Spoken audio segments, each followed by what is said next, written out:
This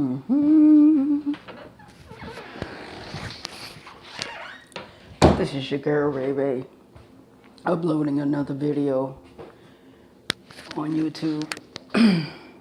And what I want to say is I did two videos. I uploaded two videos this morning. But one of the videos I uploaded, well, I was talking about the pro-blacks that are on YouTube. Talking about they're trying to make a difference in the black community. These motherfuckers are fucking liars. They are liars. They're not doing anything for the black community. If anything, they're upholding a lot of the ills that are going on in the community. And one of the things I mentioned was my sister-in-law and my niece and my nephew that was murdered in 2011. And the anniversary of their death is coming very, very soon. Their bodies were found on August the 16th, 2011.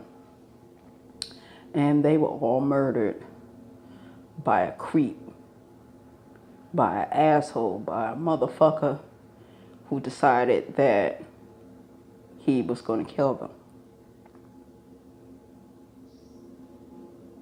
Now, for any of you that don't know any of the story, I'm talking about a young woman. She was 32 years old. Her name is Crystal Reagan. Okay? And she was murdered right along with my niece Sierra, my nephew Laquan, and my nephew Rashid back in 2011 by someone who is in prison for the rest of his life. And my brother Michael is the father of Sierra, Laquan, and Rashid. And I remember going to the wake and going with him, with my other siblings, to the funeral home in Bishopville, South Carolina. Miss Linda was still living then. Miss Linda is the mother of Crystal Reagan, Sergeant Crystal Reagan.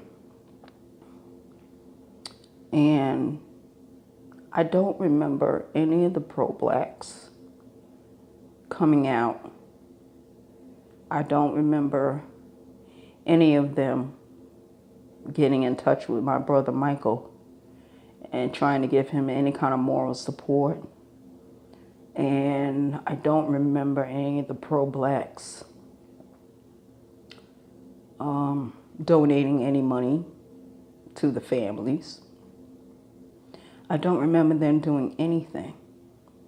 I remember the story was being posted on Facebook. I remember it being posted in newspapers, different news reporting stations. I remember when the murderer of my sister-in-law was going to court a few years back. I don't remember any of the pro-blacks going to court and speaking out against this man. I don't remember any marches. I don't remember any protests. I don't remember anything that the pro-blacks did. And that's what I mean by they don't do anything. My brother Michael, he became displaced. He became depressed. He was really going through a really deep grieving period in which he moved from state to state, job to job. And he was trying to get his footing back on the ground. He was trying to ground himself. Well, he finally got himself situated. But he got himself situated because he went out there, started working, he saved money. He started networking with people, so he's doing very well right now. But I don't remember any of the pro-blacks helping him. Just the family was helping him. We were the only ones that were supporting him. We were the only ones that was uh, doing birthday celebrations for those who had passed on. And I don't remember the pro-blacks doing anything. I don't remember. As a matter of fact, they didn't do anything. They didn't send condolences cards. They didn't do anything. And they knew what happened. But you know why they didn't do anything? Because a black man killed my sister-in-law, Crystal. See, I met Crystal when she was 15 years old, when she started first dating my brother Michael. And they stayed married for like a good 8 years. And then they divorced each other. She went out and got a divorce from my brother Mike. So my brother Mike went his way and she went her way. And she ended up meeting someone else not too long after that. And she ended up marrying this creep, this clown, this drop shot, no name, off-brand motherfucker. And they was having problems in their marriage, and she told him that she wanted a divorce, and he killed her. He killed her. He killed my niece Sierra. He killed my nephews Laquan and Rashid. And when they found Crystal, when the authorities finally came to the house and they found Crystal, they found her face down on her bed with her cell phone still clutched in her hand. Her cell phone was ringing, according to the police reports and to the detectives that were investigating this crime. And her phone was ringing in her hand. And when they looked at the phone, they saw that it was Crystal's mother calling her. So that suggested that Crystal had been calling some of her family members on the day that she died. But before she died, she made a 911 call. And she stated within that 911 call that there was a restraining order against the person that was convicted of killing her. And how the police, they went to the gas station that she was at. She was trying to leave. She was trying to get back in her truck. And the person in question would not allow her entry into her truck. He was threatening her, and she was afraid. When they found my niece Sierra had been stabbed many times, but she was burned beyond recognition. Oh my God. When they found my nephew Laquan, he was stabbed many, many times. When they found my nephew Rashid, he was stabbed many, many times. And as a result, they all died of their injuries. They died. I don't remember any of the pro-black groups getting in touch with Michael. I don't remember them calling him. I don't remember any cards coming to the house. And like I said, Michael uprooted himself from the South and he started moving around from place to place, job to job. Now he's finally stabilized, but it took a long time for that to happen. It took a very, very long time.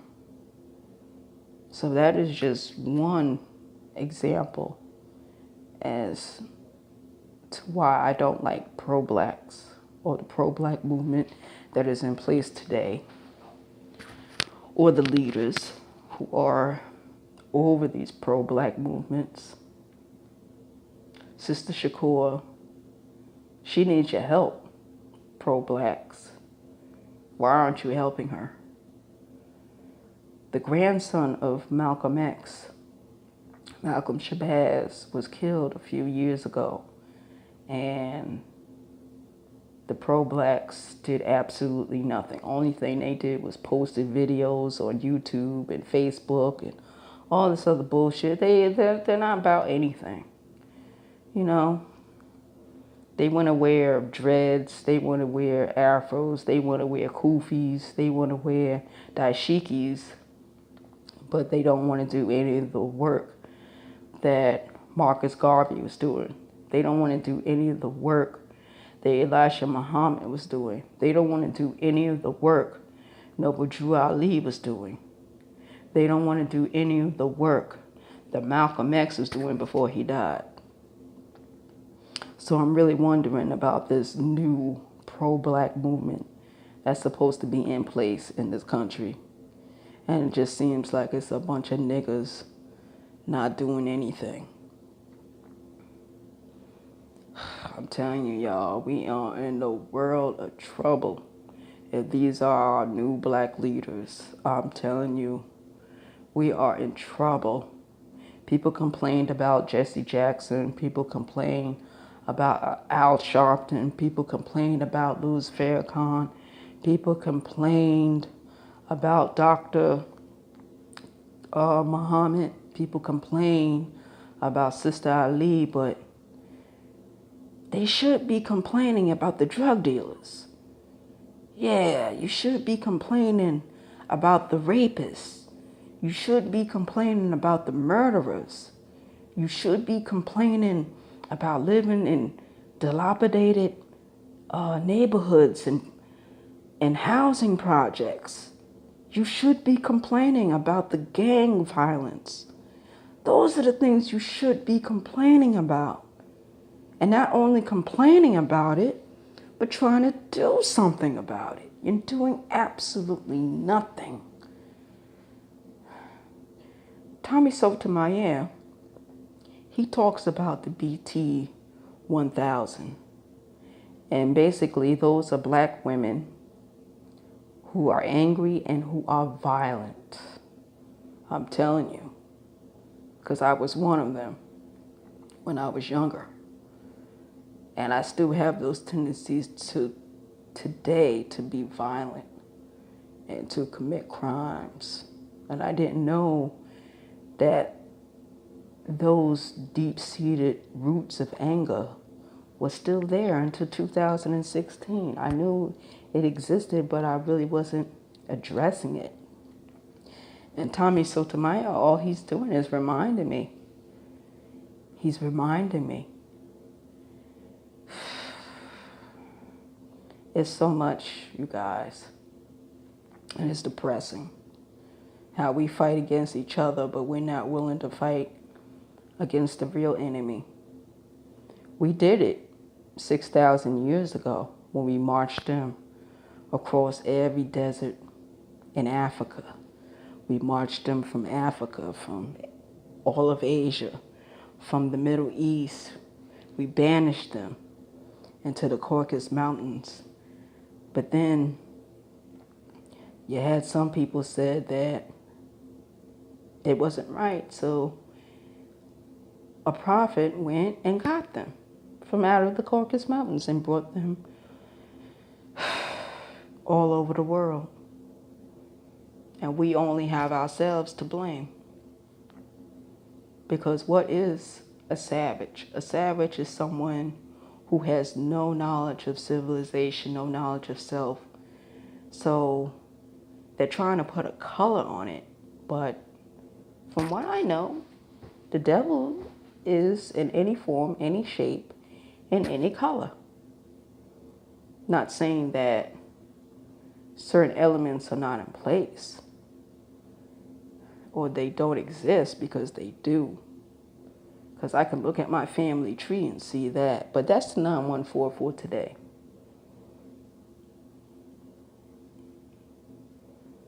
Peace. One. New York love.